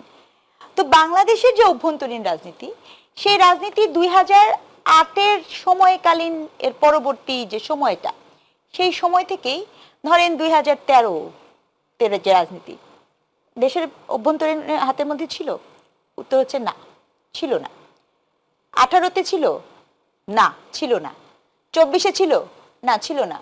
26-এ হবে এটা আপনাকে কে বলেছে? তাহলে 2000 কম বেশি মানুষের রক্ত দিয়ে যে বাংলাদেশ আবারও এলো, 71-এর পরে আবারও এত মানুষ একসাথে বাংলাদেশের জন্য যে প্রাণটা বিসর্জন দিল, সেই বাংলাদেশে এখনো মুক্তভাবে আমাদের রাজনৈতিক চর্চাটা করতে পারবে না, আমাদের দেশের একজন অন্যতম জনপ্রিয় নেতা আসতে পারবে না, তাহলে সেই কোথায় ম্যানেজ করতে হবে, কাদেরকে ম্যানেজ করে আসতে হবে? এখানে 2-3টা ভাগ আছে। আমি এখানে একটু না বললে হচ্ছে না। দেখেন 2024-এর যেই অ্যাঙ্গারটা, সেটা কিন্তু অন্যায়, অভ্যন্তরীণ অন্যায়, অবিচার, শাসন ব্যবস্থা, সেটার বিরুদ্ধে ছিল। 2024-এর যে রক্ত দেয়া, সেই রক্ত দেয়া কিন্তু বহির্বিশ্বের রাজনীতি, ষড়যন্ত্র তার এগেইনস্টে ছিল না। এটা খুব গুরুত্বপূর্ণ। জনগণের শক্তি তো সবচেয়ে বড়, জনগণের শক্তি বড় হচ্ছে তার স্টেটের ভিতরে, এবং জনগণের শক্তির মেকানিজমকে কোন পরিসরে ব্যবহার করা হয়েছে, that is very important. Bangladesh জাতীয়তাবাদী দল বিএনপি সামহাও গত 1 বছরে এই যে 2000 মানুষ রক্ত দিয়েছে, তারপরে যে ট্রেনটা চলেছে, অনেকগুলো মিসট্রেন করেছে তারা, অনেকগুলো ভুল সিদ্ধান্ত তাদের আছে। যদি আপনি বসতে বলেন, যেখানে জনগণের স্বার্থ সংশ্লিষ্ট বিষয়, জনগণের আবেগের বিষয়, অথবা যেই নতুন বাংলাদেশ গড়ার স্বপ্নে দেখেছে বাংলাদেশে, মানে আমি বলবো বিএনপি, বাংলাদেশের যে বামপন্থী সংগঠনগুলো আছে, তারা বিভিন্ন জায়গাতে সামহাও এই কন্ট্রোলটা কিন্তু নিতে পারেনি। দীর্ঘদিন যে সরকারটি আছে, সেই সরকারটি একটি একক মতাদর্শের গ্রুপের লোকজনকে সার্ভ করেছে, যার কারণে গণ অভ্যুত্থানের যে স্পিরিট, যেটার কথা আপনি বলছিলেন, সেটা তো আমরা ব্যবহার করতে পারি না। আমি ছোট্ট প্রশ্ন ছুড়ে দেই, আমার হাতে সময় খুব বেশি নাই এই পর্বে।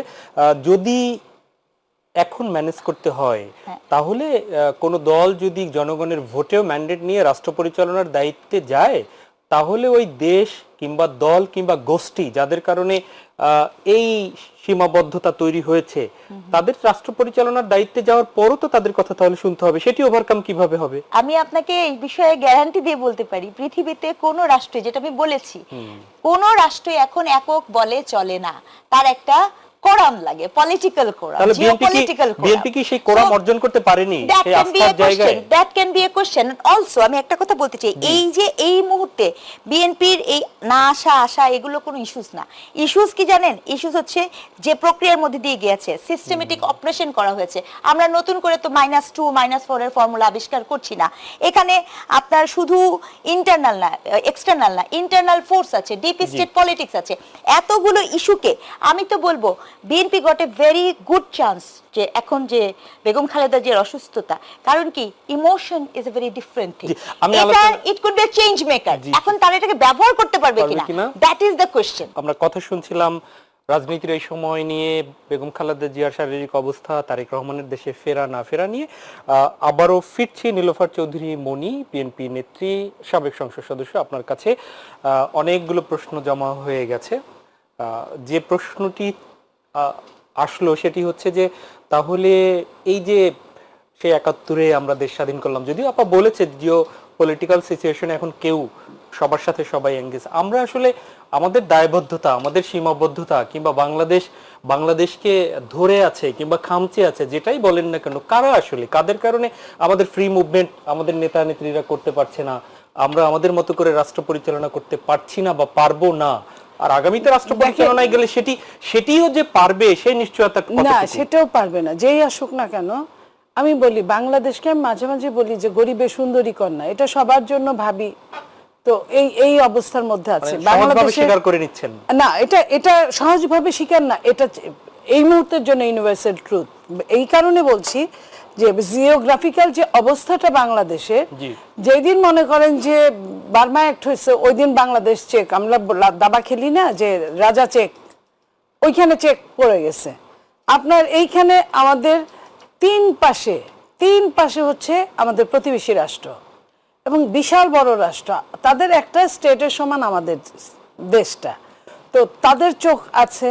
তারপরে তো জিও পলিটিক্সের চায়নার এইখানে একটা আমাদের জায়গা কম, মানুষ বেশি, ব্যবসার একটা জোন হিসেবে চায়নার চোখ আছে, মুরলদের চোখ তো সম্পূর্ণরূপে আছে, যেটা বললাম।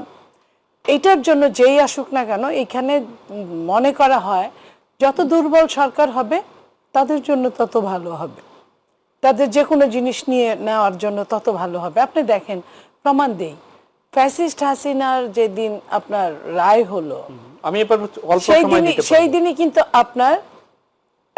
আপনার পোর্ট আগে পরে নেওয়া যেত, কেউ জানলো না। অথচ অগণতান্ত্রিক সরকার, অনির্বাচিত সরকার এই ধরনের বড় বড় ডিসিশন নিতে পারে না। যাকেই হোক, আমি মুরলদের কথাও বলেছি, ওনারাই প্রথম, তারপরে অন্য এক একজনের এক এক রকম টার্গেট। কারো টার্গেট বঙ্গোপসাগর, কারো টার্গেট এই দেশের ভিতর থেকে যা টাকা পয়সা সেটা নেওয়া, কারো টার্গেট এই দেশে ব্যবসা বাণিজ্য করা। কারণ এই দেশের উৎপাদন করার মতো তেমন কিছু নাই, সবই কিনা খেতে হয়। কিনে খাওয়ার জন্য যে ঢুকবে, এখানে 20 কোটি 22 কোটি মানুষ আছে, সেই বাজারটা তারা পাবে। আপা, আমার হাতে যদি সময় নেই, আমি একটু পয়েন্টে আসি। আপনার অনেকগুলো হয়তো কথা জমেছিল। তাহলে এই অবস্থায়, বিএনপির এই সার্বিক অবস্থায় আমরা দেখতে পেলাম যে নির্বাচন যেহেতু ফেব্রুয়ারিতে, এবং আপনাদের বিএনপির শীর্ষ নেতাও যারা রয়েছেন স্থায়ী কমিটির, তারাও কিন্তু নির্বাচনের ব্যাপারে সবকিছুর পরে নির্বাচন নিয়েই বলছে নির্বাচন হতে হবে। তো এই অবস্থায় রাজনৈতিক যে কর্মসূচি, রাজনৈতিক বিভিন্ন জায়গায় যাওয়া, আমরা দেখতে পেলাম যে জামাত সহ 8 দল বিভিন্ন জায়গায় চষে বেড়াচ্ছে, তাদের সমাবেশ করে ভোট চাচ্ছেন। সেখানটা থেকে কি বিএনপি একটু পিছিয়ে যাচ্ছে? এর কোনো প্রভাব কি আসলে দেখেন? যে কোনো জিনিসের একটা এত বড় একটা আমাদের উপর মানে মরণ ঘাতি দাঁড়িয়ে আছে, এত বড় একটা ঘটনা, আমাদের নেত্রী, আমাদের যাকে নিয়ে আমাদের রাজনীতি, ওনার এই সমস্যায় একদম হয়তো হঠাৎ কিছুক্ষণ স্তব্ধ হয়ে থাকতে পারে, কিন্তু তারপরে এটা বিএনপি একটা বড় সংগঠন, বিএনপির বেশিক্ষণ লাগবে না এটা মেকআপ করতে। আমি মনে করি যে যারা চষে বেড়াচ্ছে তাদের ওইভাবে চষে বেড়ানোর জন্য তারা সারাদিন যা করবে, সন্ধ্যায় এমন একটা কথা বলবে, ওই আবার তৈলাক্ত বাঁশের অঙ্কের মতো আবার নিচের দিকে নামবে। তো আমি এটা মনে করি যে প্রকৃতির উপর ছেড়ে দিলেন তাহলে, যে তারা যদি ভুল করে, তারা প্রতিনিয়তই ভুলভাল বলছে। আপনি রোজা পূজা একসঙ্গে মিলিয়ে ফেলছে, তারা রাসূলুল্লাহ সাল্লাল্লাহু আলাইহি ওয়াসাল্লাম, কৃষ্ণ একসঙ্গে গুলিয়ে ফেলছে। ভোট হয় অবশ্যই বাংলাদেশের ভোটটা ভীষণভাবে আবেগী। আপনার গ্রামের ভোটগুলো আপনি যখন আপনি বলবেন যে কিন্তু সেটি ধরলে ওনাদের প্রতিনিধি নাই, তো এই জন্য বলছি সেটি ধরলে বিএনপির অনেক নেতাও তো ভুলে বক্তৃতার মধ্যে শেখ হাসিনার নাম বলে আবার স্থগিত হয়েছে, সেটিও তো আবার হাইলাইটস হবে। কারণ নাম বলাটা, কারণ নামটা মুখে চলে আসাটা, এটার অপরাধের সঙ্গে আপনি বেসিক অপরাধটা মিলালে হবে না।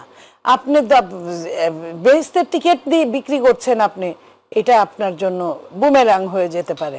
বেহেশতের টিকিট যে বাংলাদেশে যে কেউ আপনি বুঝতে পারে যে বেহেশতের টিকিট যদি একটা ভোট দেওয়ার উপর ডিপেন্ড করতো, তাহলে অনেক আগে অনেক মানুষ বেহেশতে চলে যাইতো, তাহলে কিন্তু 54 বছর লাগতো না এই টিকিট বেচতে।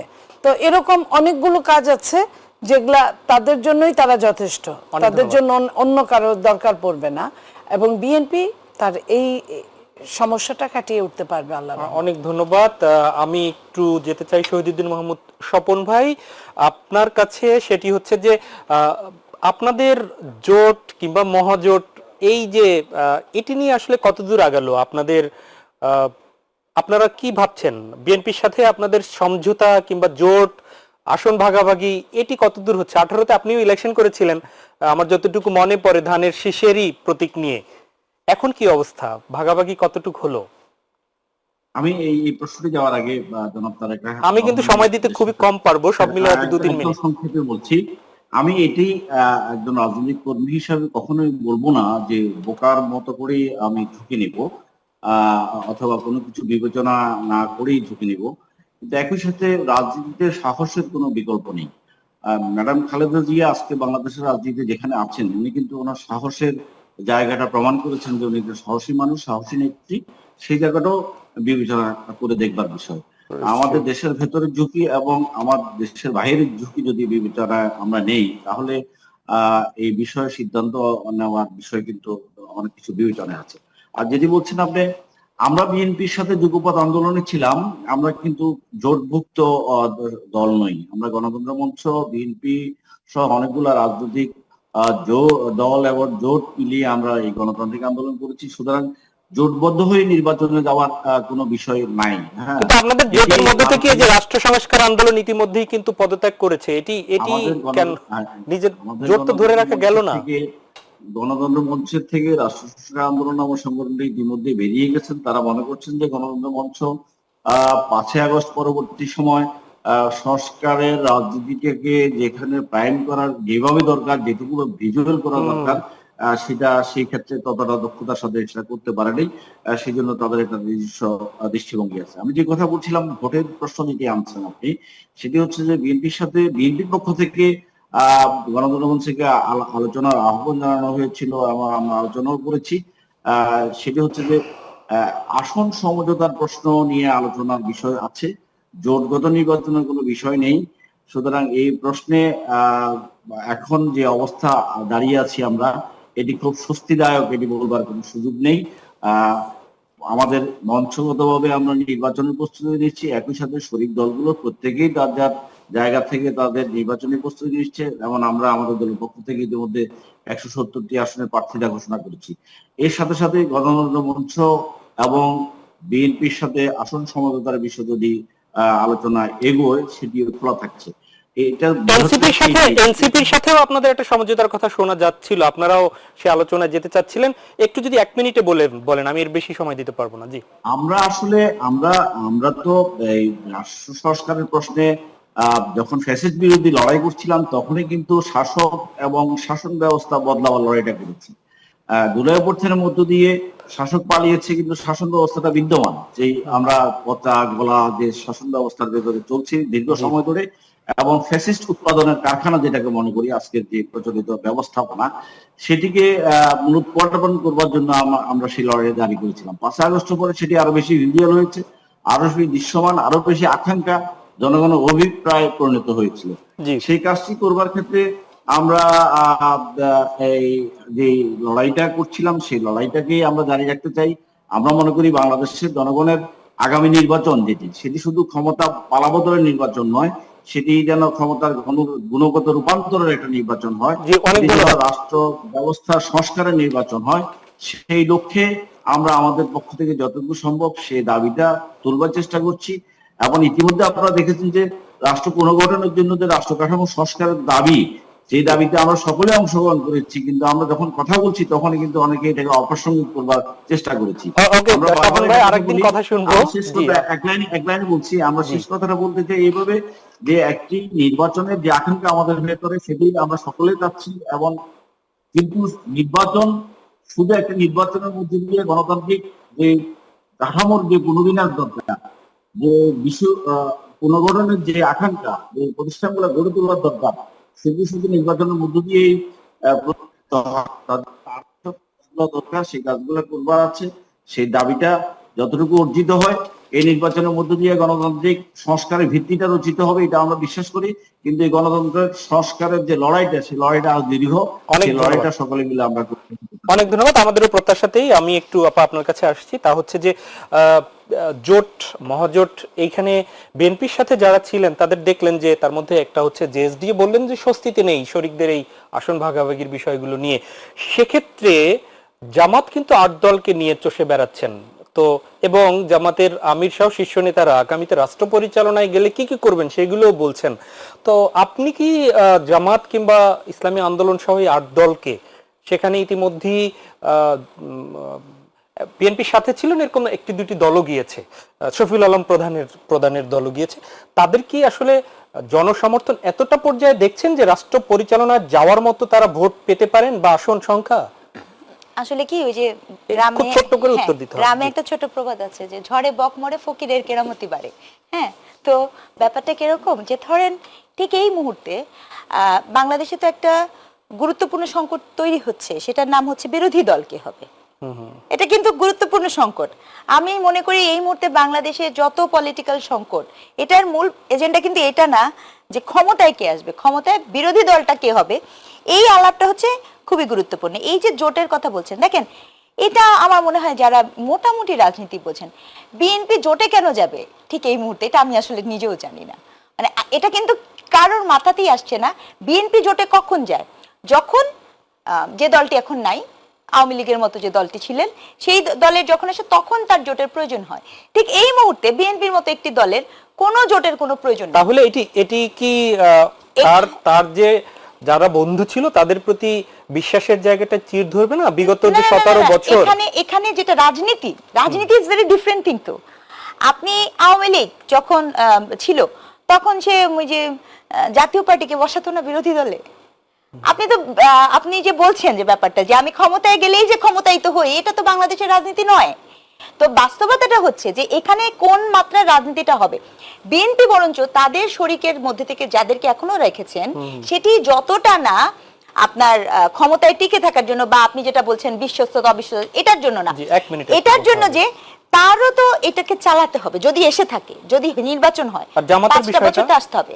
আর জামাতের বিষয় হচ্ছে তার জীবদ্দশায়, তার জীবনে গত এই বাংলাদেশ স্বাধীন হওয়ার পরে সে কোনোদিন এইরকম ক্ষমতায়িত, এইরকম পাবলিক স্পেয়ারে আসা, এটা সে কখনো পাই নাই। তো যে কারণে ওই যে কথাই আছে, অল্প পানির মাছ বেশি পানিতে গেলে খলবল খলবল করে। আপনার বিশ্ববিদ্যালয়ে কিন্তু সেই জামাতের ছাত্র সংগঠন কিন্তু বিজয়ী হয়েছে, ঢাকা বিশ্ববিদ্যালয়, রাজশাহী, চিটাগাং হয়েছে। এখানে আমি একটু ভেটো দিচ্ছি, আমার বিশ্ববিদ্যালয়ে একমাত্র আমার বিশ্ববিদ্যালয়ের ভিপি কিন্তু জাহাঙ্গীরনগর মানে জামাত থেকে আসেনি, সেটা কিন্তু সাধারণ শিক্ষার্থীদের কাছ থেকে প্যানেল তো তাদের আর একটা জিনিস খেয়াল করবেন, কোন বিশ্ববিদ্যালয়ের প্যানেলে জামাত তার নিজ নামে শিবিরের প্যানেল দেয়নি। যদি জামাত যে বিশ্বাস করে যে সে যে বলে কখনো শরিয়া কায়েম করবে, কখনো এই কায়েম করবে, কেউ কি কাউকে জিজ্ঞেস করলে না দিলেও এটি যে শিবিরের প্যানেল সেটি কি বুঝতে কারো অসুবিধা ছিল? হতেও পারে, কারণ আমার বিশ্ববিদ্যালয়গুলোতে কিন্তু নিয়মিত এই ইলেকশন গুলো হয় না। আর বিশ্ববিদ্যালয়ের যে সম্পর্ক, সেই সম্পর্ক কিন্তু খুবই পলিটিক্যালি হয়েছে। আমি যেটা মনে করি যে এইটা দিয়ে মানে বিশ্ববিদ্যালয়ের রাজনীতি দিয়ে 18 কোটি মানুষের রেস্ট অফ দ্য টিমের রাজনীতি বুঝলে খুব ব্যাপারটা। ধন্যবাদ আপা, একদমই 1 মিনিটের জন্য যাচ্ছি। তা হচ্ছে যে এই যে নারীদের মধ্যে এখনো আপনারা যাদেরকে দীর্ঘদিন মাঠে আমরা দেখেছি, তাদের প্রার্থিতার ব্যাপারে কি রিথিং কোন জায়গায় হচ্ছে? আর জোট নিয়ে যদি আপনার কোনো বলার থাকে 1 মিনিট আমাকে একটু বলতে হবে। দেখেন, নারীদের ব্যাপারটা আমি এইখানে একদম আমি নারী, তখন আর আমি কোনো দল করি না। যখন এটা বলবেন, নারীদেরকে কোনো দলই ওইভাবে মূল্যায়ন করে নাই, কোনো দলই না। যে নারীগুলোকে মনোনয়ন দেওয়া হয়েছে তারা কিন্তু পুরুষ কোটার নারী, তারা আপনার কারো সন্তান অথবা কারো স্ত্রী যারা সাফার করেছে, যারা পৃথিবী ছেড়ে চলে গেছে, গুম হয়েছে, খুন হয়েছে বা স্বাভাবিক মৃত্যু হয়েছে, তাদের জায়গাটা দখল করার জন্য, এটা আমি কোনো নারীর আসন বলি না। আর আমি এমনিতেও আমি পছন্দ করি না। আমি যে কাজটা করেছি, কাজের দামটা পেলেই আমি খুশি। এই আর জোট নিয়ে যে কথাটা বলছেন আপনি, সেটা হলো জোট, যেটা স্নিগ্ধা বলছে ওটাই ঠিক। বিএনপির আসলে জোট না হলেও চলে, কিন্তু বিএনপি যেহেতু কথা দিয়েছে, বিএনপি 31 দফা করেছে এই জোটদের নিয়ে, এবং বিএনপি বলেছে জোট ছাড়াই আপনারা রাষ্ট্র পরিচালনার মতো আসন পেয়ে যাবেন। হ্যাঁ, এটি বিএনপি বলেছে, কনফিডেন্ট হয়ে গেল না? না, বিএনপি বলেছে আমরা ওভার কনফিডেন্ট একবারও বলি নাই, কিন্তু প্রশ্ন যখন আসে আপনি আপনি তো কই বলবেন, ককে তো আরও বলতে পারেন না। যখন এই বিএনপি কি বলেছে, বিএনপি বলেছে আমরা একটা জাতীয় সরকার গঠন করতে চাই, ছোট বড় সবাইকে নিয়ে। বিপরীতের যদি আপনি হালকা করে দেখেন, সেখানে আমি কি বলছি, আমার লাইনটা শেষ করতে দেন না। ছোট বড় সবাইকে নিয়ে আমরা দল নমিনেশন ঠিক করব, এবং বিএনপি কিন্তু আপনি জানেন আসন রেখেও দেওয়া হয়েছে যাদের। এখন আপনাকে আমি আসন দিতে চাই, আপনি আসলেন না। আপনি হিসাব করছেন যে মার্কা দিলে তো আমাকে বিএনপিরা ভোট দিবে না, বিএনপি স্বতন্ত্রই ভোট দিবে, বেটার দেন, আমাকে তো দিবে না। আমার এই মার্কায়, আমার ইগল মার্কায়, আমার গাছ মার্কায়, আমার হাঁস মার্কায় তো ভোট দিবে না, ধানের শীষ খুঁজবে। তখন তারা আলাদা একটা জোট বানাচ্ছে, তো সেটা তো বিএনপি কিছু করতে পারে না। অনেক ধন্যবাদ স্বপন ভাই, আপনি 30 সেকেন্ডের মধ্যে যদি বলতে পারেন, না হলে আমাকে শেষ করে ফেলতে হবে। বিএনপির এখন আর দরকার নেই এখনকার অবস্থায়, আর কি তারা তার নিয়ে এমনি ক্ষমতায় যেতে পারবে না। সেটি তো ভাবতেই পারে সেভাবে। আমরা সেটি বিএনপির সাথে তো আমাদের যারা গণতান্ত্রিক আন্দোলনের শরিক ছিলাম, আমাদের কিন্তু এই এগ্রিমেন্ট ছিল না যে আমরা একসাথে নির্বাচন করবো, একসাথে সরকার গঠন করবো। এটি কিন্তু ফ্যাসিস্ট হাসিনার সহযোগীদের যে অঙ্গীকার ছিল, আমাদের তা ছিল না। আমরা ফ্যাসিস্ট বিরুদ্ধে লড়াই করেছি। এই সম্পর্ক, এই সহযোগিতার জায়গায় দাঁড়িয়ে নির্বাচনটি করবার ক্ষেত্রে এরকম একটি আসন সমঝোতা করা যায় কিনা। আমি বারো বলছি, আমাদের জোর কোনো ফ্রন্ট কিন্তু নাই বিএনপির সাথে। এটি নিয়ে একটা আলোচনা আছে, বিএনপির পক্ষ থেকে করা হয়েছে। অনেক ধন্যবাদ। এই সরকারের প্রস্তুতিও বিএনপির পক্ষ থেকে বলা হয়েছে। এটি কিন্তু আমাদের কারো দাবি না যে বিএনপি বলছে জাতীয় সরকার। আমরা বুঝতে পেরেছি স্বপন ভাই যে বিএনপির কমিটমেন্ট ছিল। অনেক ধন্যবাদ শহীদুদ্দিন মাহমুদ স্বপন, অসংখ্য ধন্যবাদ নীলুফার চৌধুরী মনি, এবং অজস্র ধন্যবাদ ডক্টর রিজওয়ানা করিম স্নিগ্ধা, তিনজনকে। প্রিয় দর্শক, এই ছিল আমাদের আজকের আয়োজন। দেখা হবে পরবর্তীতে। আমরাও চাই সবকিছুর পরে আগামীর যে বাংলাদেশ, সেই বাংলাদেশ হবে কল্যাণমূলক একটি বাংলাদেশ। আর সেই কল্যাণমূলক বাংলাদেশ গড়তে আসুন যে যার জায়গা থেকে একটু হলে ইতিবাচক ভূমিকা পালন করি। আর আপনাদের মতো আমাদেরও প্রার্থনা, দোয়া, বেগম খালেদা জিয়া সুস্থ অবস্থায় ফিরে আসুক বাংলার মাটিতে, বাংলার প্রতিটি ঘরে, এবং বাংলাদেশে তিনি সুস্থ অবস্থায় ফিরে আসুক প্রত্যাশা রেখে শেষ করছি আজকের মাই টিভি সংলাপ। আল্লাহ হাফেজ।